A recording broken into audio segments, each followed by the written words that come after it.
DA news میں خبر شامل کرتے ہیں وزیر آباد سے، جہاں گاؤں جوراسیان میں فوڈ فیوژن برانچ کا افتتاح کر دیا گیا۔ مہر لیاقت علی کی رپورٹ۔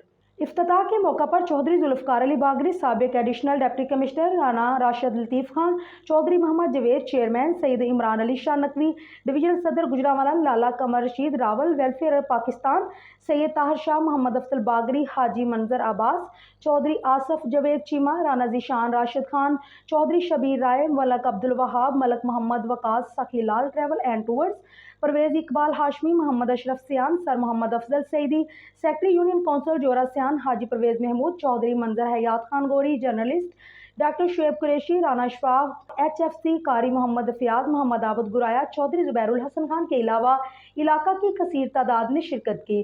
معززین مہمانوں کی خدمت کے فرائض چودھری ذوالفقار علی رائے آف چانگا والے، چودھری شبیر احمد اور ان کے ساتھیوں نے سر انجام دیے۔ تقریب کے اختتام پر مہمانوں کی توازیہ کی گئی۔ تقریب میں چودھری ذوالفقار علی باگری، سابق ایڈیشنل ڈپٹی کمشنر اور رانا راشد لطیف خان نے خطاب کیا۔ تلاوت حاجی پرویز محمود کے حصہ میں، جبکہ دعا حضرت علامہ محمد افضل سعیدی صاحب نے کروائی۔ محمد سلیمان رائے اور ان کے ساتھیوں نے تمام آنے والے مہمانوں اور میڈیا کی نمائندہ قمر رشید راول کا شکریہ ادا کیا۔